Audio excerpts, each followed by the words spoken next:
कहते हैं friction is necessary evil, but कई जगहों पर फ्रिक्शन हमारी बहुत मदद करती है। जैसे फॉर एग्जाम्पल एक पीछे सवाल में ही, यहाँ पर फ्रिक्शन की वजह से चेन हमारी इक्विलिब्रियम पोजीशन में टिकी हुई है। हेलो गाइस, मेरा नाम है आयुष और मैं हाजिर हूँ आपके सामने आज एक दूसरा क्वेश्चन 2022 आईआईटी मेंस में जो आ चुका है। देखते हैं पहले क्वेश्चन क्या है।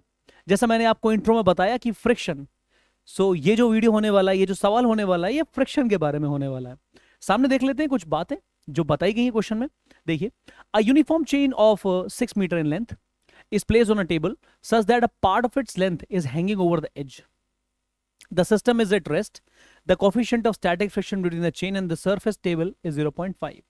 The maximum length of the chain hanging from the table is all in all सवाल आपसे कुछ कहना चाह रहा है। आपके पास एक जनरल लेंथ की एक चेन है, ये एक रोप है ऑन, ऐसा मानिए आप, और वो एक टेबल से हैंग कर रही है।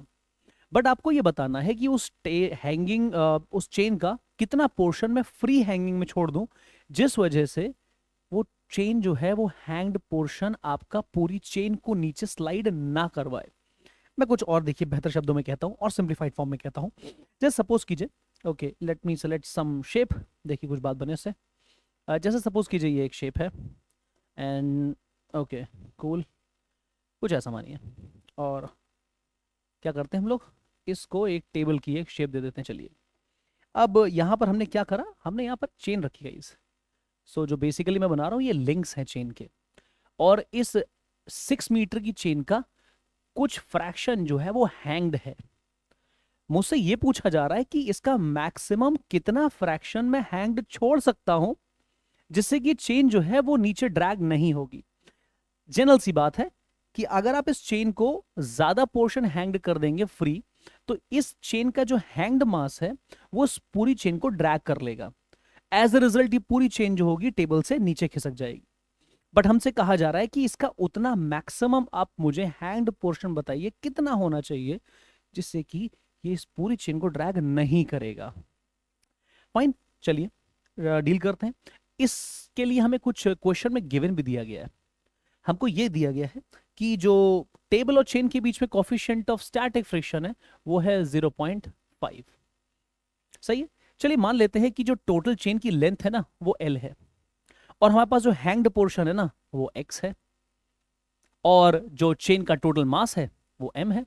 आई रिपीट, कुछ बातें जो मुझे अज्यूम करनी है, जो मुझे माननी है, वो ये है कि चेन का जो मास है वो M है, चेन की जो टोटल लेंथ है वो L है, और साथ ही साथ चेन का जो हैंग्ड फ्रैक्शन है, ये हैंड लेंथ जो है जो इस एज से लटक रही है वो X है। तो मैं कह सकता हूं कि जो मास पर यूनिट लेंथ है वो कुछ ऐसे दिया जा सकता है। तो हैंग्ड पोर्शन का जो मास है this is basically a lambda, that means mass per unit length. चलिए मैं इस चीज को लिख देता हूं कि मास पर यूनिट लेंथ जो हम लोग लिखेंगे, मास पर यूनिट लेंथ जो हमारे पास होगा that is lambda is equal to m over l। ना mass of the hanged portion, mass of hanging portion. अब मास का जो हैंगिंग लेंथ है, सॉरी जो चेन की हैंगिंग लेंथ है वो x है, तो हैंगिंग पोर्शन का जो मास होगा लेट्स कॉल इट m1, और हम लोग कहने वाले हैं उसको m upon l into x. सही है। तो इसका वेट कितना होगा, जो हैंगिंग पोर्शन है, वेट ऑफ हैंगिंग पार्ट।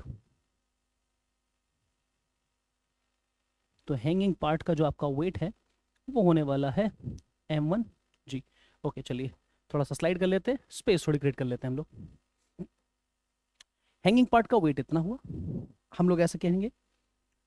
तो वेट जो है उसका वो है m over l x into g.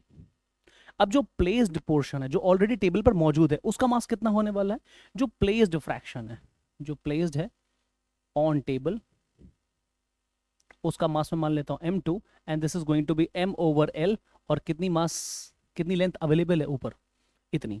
अब देखिए अगर चेन इक्विलिब्रियम है, ये तो क्या हुआ, ये कुछ स्पेसिफिकेशंस हो गए जो मैंने निकाल लिए। मैंने वो मास निकाल लिया जो हैंड कर रहा है, मैंने वो मास निकाल लिया जो टेबल पर प्लेस्ड है। अब समझिए अगर इस पोर्शन को स्लिप ऑफ नहीं करना है, अगर ये पोर्शन स्लिप ऑफ नहीं कर रहा है टेबल से, तो सीधी सी बात होनी चाहिए कि जो ऊपर फ्रैक्शन रखा हुआ है उसके ऊपर लगने वाली स्टैटिक फ्रिक्शन उस हैंगिंग मास के वेट के बराबर हो जाए जस्ट, तो ये चेन का पोर्शन ड्रैग नहीं होगा नीचे। एग्जाम्पल के लिए मैं कह देता हूं कि ये जो पोर्शन है ये वो पोर्शन है जो मास रखा हुआ है, और यहां पर ये जो पोर्शन आपको दिख रहा है M1, ये पोर्शन है जो हैंग्ड पोर्शन है। इस सरफेस के बीच में जो आपका पहला वाला है यहां पर क्या होगा, यहां पर फ्रिक्शन लग रही होगी, और यहां पर अगर फ्रिक्शन लग रही होगी तो मैं कहूंगा फ्रिक्शन फोर्स कितनी है, that is equal to mu into normal reaction, और वो फोर्स ऑफ फ्रिक्शन इधर लग रही होगी। व्हाई?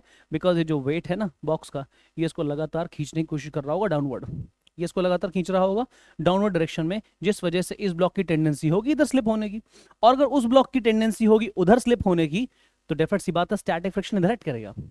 अब उधर जो मैक्सिमम फोर्स लग रही है वो इसके वेट के बराबर है, और ये वेट कितना है M1G, तो ये ब्लॉक इधर फील करेगा ड्रैग्ड किससे, M1G से। इक्विलिब्रियम पोजीशन में, इन इक्विलिब्रियम हम लोग समझते हैं कि जो फोर्स ऑफ फ्रिक्शन होनी चाहिए वो बराबर होनी चाहिए वेट ऑफ द हैंगिंग मास के। अगर ऐसा हो जाता है हमारे लिए, सपोज करते हैं, ओके चलिए इसको यहाँ से हम लोग पोर्शन को हटाते हैं, ये हमारे काम का नहीं है अभी। चलिए अगर सपोज कीजिए वो जो हैंगिंग मास है उसका वेट और फ्रिक्शन जो है वो बराबर हो गई, तो उस कंडीशन में वो जो पोर्शन ऑफ द चेन है वो स्टेशनरी रहेगा। देखते हैं फ्रिक्शन कितनी थी, फ्रिक्शन है आपके पास mu into normal reaction into M1G। अब नॉर्मल रिएक्शन कितना है, नॉर्मल रिएक्शन है M2G is equals to M1G, सही है। म्यू M2 की value M/L into x into g बराबर M1। Okay just a minute, हमारे पास जो प्लेस पोर्शन है वो है L-x लेंथ का, और यहाँ पर है M/L इंटू एक्स इंटू जी, जी से जी कैंसिल हुआ आपके पास, यहाँ पर आपके पास M/L से M/L कैंसिल हुआ। आइए कुछ और कलर चूज कर लेते हैं, जिससे अब क्या आ जाएगा, mu times of L-x is equals to simple x। अब यहाँ पे मैं लिख सकता हूँ L is equals to, okay just a minute, इसको लिखा जा सकता है mu L mu x is equals to x, तो mu L is equals to x 1 plus mu, मैंने एक्स कॉमन ले लिया, तो हैंगिंग लेंथ जो होगी वो होगी mu L upon 1 plus mu, कुछ ऐसा। अब मैं क्या करूंगा, यहाँ पर हम लोग को कोफिशिएंट ऑफ फ्रिक्शन तो गिवन है, आप यहाँ पे रखिए और अपना आंसर ऑब्टेन कीजिए। जैसे 0.5 दे रखा है मुझे coefficient of friction, total length जो गिवन है वो है 6, और 1 प्लस 0.5 मतलब 1.5। यहाँ पर क्या है, ये है 5 6 30, 3 आ जाएगा, यहाँ पर 1.5, x की वैल्यू आ जाएगी गाइस 2। दैट मीन्स मेरा 2 मीटर का पोर्शन जो होगा वो हैंग कर रहा होगा। That's all. सिर्फ आपको करना क्या, आपको फ्रिक्शन फोर्स को बैलेंस आउट करना है, किसके साथ, आपको फ्रिक्शन फोर्स बैलेंस आउट करनी है जो हैंगिंग मास का वेट है। आइए देखते हैं क्या अवेलेबल ऑप्शंस हमारे पास किस फॉर्म में। वी हैव अ फिलिप, तो बेसिकली हमारे पास जो आंसर आने वाला है कितना आने वाला है 2 metre. Okay let me write with some different colour, जिससे हम लोगों को प्रॉपरली दिख पाए ये फोकस में। ओके देखिए हम लोग इसको लिखते हैं कुछ पिंक कलर से, थोड़ा सा मोटा, दिस वुड बी 2 मीटर। तो हमारे पास जो चेन की लेंथ है जिसकी वजह से हम लोग कहने वाले हैं कि हमारा सिस्टम फॉल नहीं करने वाला है, वो लेंथ है चेन की 2 मीटर। तो अगर ये 2 मीटर का पार्ट हैंग करेगा तो गाइस पूरा सिस्टम इक्विलिब्रियम में रहेगा। मिलते हैं आपसे नेक्स्ट क्वेश्चन में।